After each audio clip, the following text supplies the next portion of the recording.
Hello there, I'm Haris Zainuddin and this is TVS News at 5. Let's begin with our top stories. Election Commission or EC has confirmed that it has received the official notification from Sarawak Chief Minister Datuk Patinggi Abang Johari Tun Openg regarding the lifting of the emergency proclamation in Sarawak on November 3rd, following which the EC will convene soon to discuss matters concerning the 12th Sarawak state election. Its Secretary, Datuk Ikmaluddin Ishak, said that under Section 3(3) of the Emergency Essential Powers Sarawak Ordinance 2021, the State Legislative Assembly will be dissolved on the date the emergency in Sarawak is revoked or annulled. He added that under Section 3(4) of the same ordinance, an election must be held within 60 days of the date the emergency is revoked or annulled. The date of the meeting, however, would be announced soon. The Sarawak Legislative Assembly was due to dissolve on June 7th, but the state election was postponed due to the nationwide emergency and the subsequent emergency in Sarawak announced in August. On Wednesday, the Yang di-Pertuan Agong, Al-Sultan Abdullah Riyatuddin Al-Mustafa Bilal Shah, consented to the lifting of the emergency in Sarawak much earlier than its scheduled February 2022 date. As the election season is ramping up, Sarawakians eagerly await for the nomination date for the next state election. Minister of Welfare, Community Wellbeing, Women, Family and Childhood Development, Datuk Sri Fatimah Abdullah, told poll workers should hit the high gear in preparation for the election. She noted that the election period this time around will be different than the previous ones, as COVID-19 presents brand new challenges for the party workers. She said that COVID-19 has been extremely tough for party workers, especially women campaigners who would often campaign face-to-face and from house to house. Nonetheless, Fatima said that the women party workers are in high spirit and are ready for the 12th state election. The drafting of the Standard Operating Procedures, or SOPs, to be used in the coming Sarawak state election will be finalised by the Health Ministry and Election Commission, as the two bodies would have the say-so on the matter. Sarawak Disaster Management Committee SDMC Chairman Datuk Amar Douglas Uga Embas said his committee might be invited to give its input before the SOPs are drawn up. Commenting on the emergency order, the Deputy Chief Minister said it was to pave the way for Sarawak to conduct the 12th state election, which had been plagued by delays, adding that it is up to the head of state and the Chief Minister to decide on the date. Meanwhile, he assures that the COVID-19 vaccination and the administering of booster dose programs would proceed uninterrupted even during the election.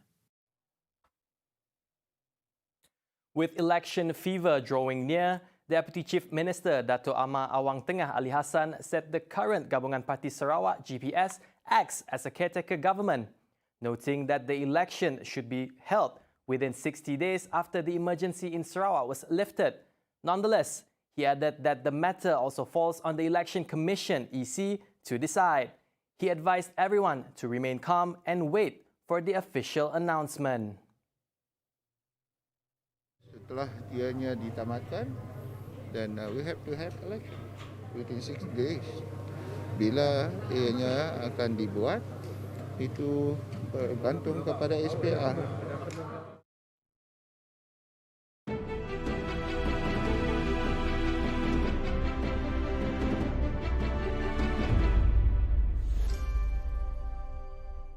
TVS membawakan kepada anda tayangan filem menarik bersempena Hari Deepavali.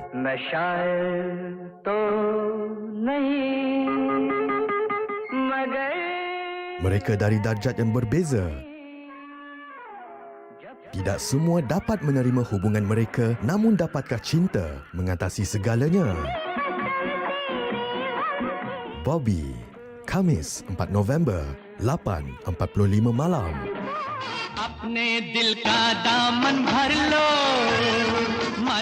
Seorang gadis pergi sejauh bandar Paris untuk mencari kekasih. Berjayakah dia menemui cinta? Romantic nonsense. An Evening in Paris, Jumaat 5 November, 8:45 malam. Jangan lupa bersama kami Deepavali ini di TVS, saluran 122 Astro dan My TV.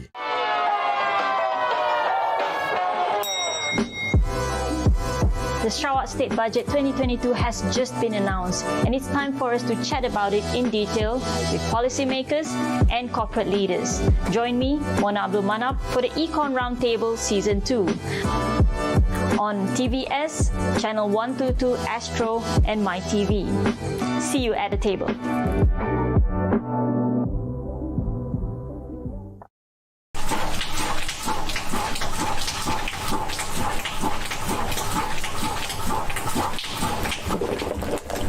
Apa nak mana rasa?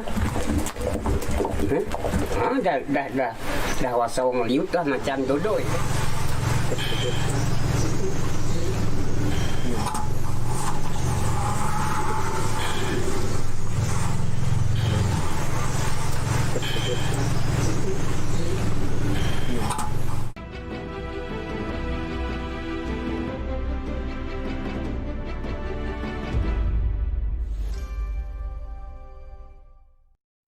Welcome back. Now, questions have been looming on the current state of the State Legislative Assembly, or DUN, and what can we expect in the next few days?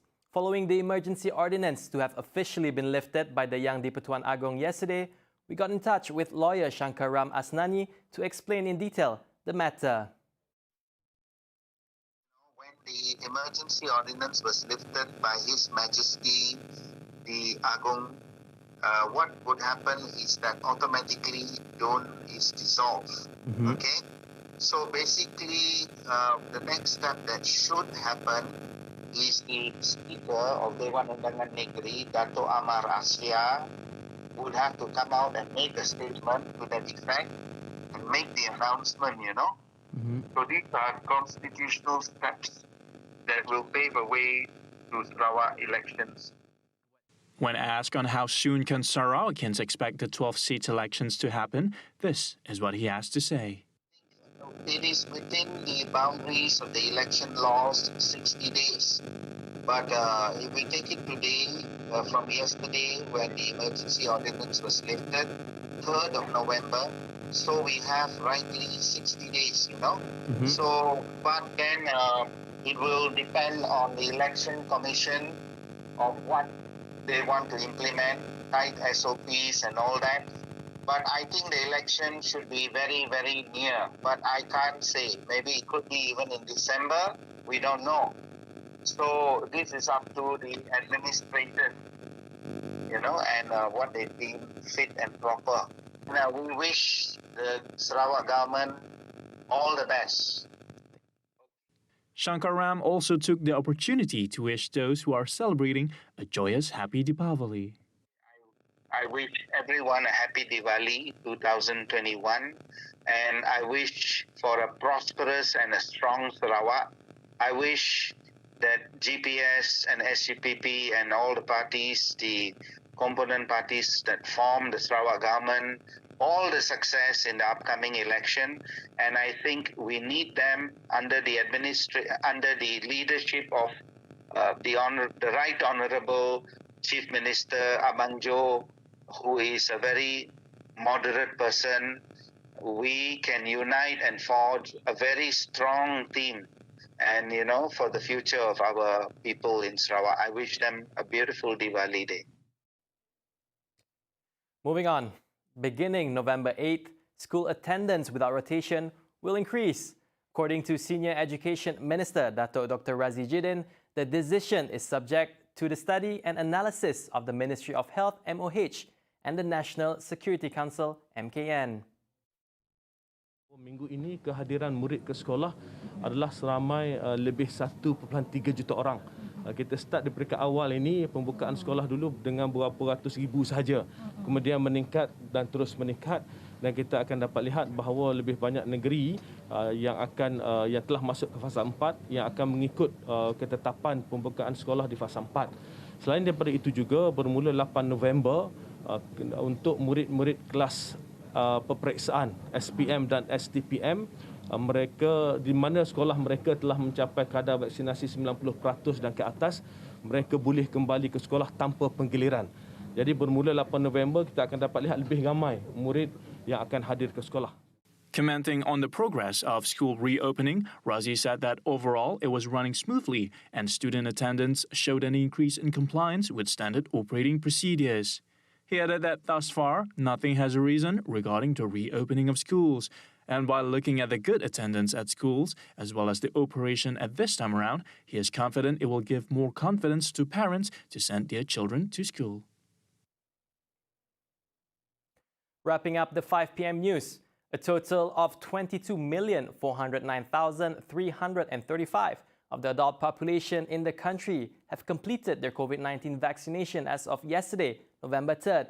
The Health Ministry data on the COVID Now portal indicate that 97.8% of the adult population, or 22,891,080 individuals, have received at least one dose of the vaccine.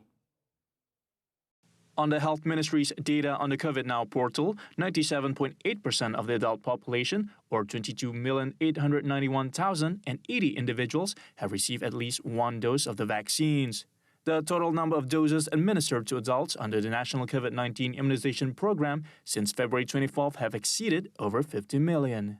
As for teenagers aged 12 to 17 years, a total of 2,197,961 individuals, or 69.8% of them, have completed their vaccination, while 83.3%, or 2,622,306 others, have received at least the first dose of the vaccines since the program for the group was launched on September 8th. On the administration of the booster dose, a total of 471,680 doses had been dispensed as of yesterday. And that will be all the time that we have for the 5 p.m. news today. On behalf of TVS, we would like to wish everyone happy Deepavali. We hope everyone had a joyous celebration and a wonderful day. Once again, I'm Hari Zainuddin. It's been a pleasure.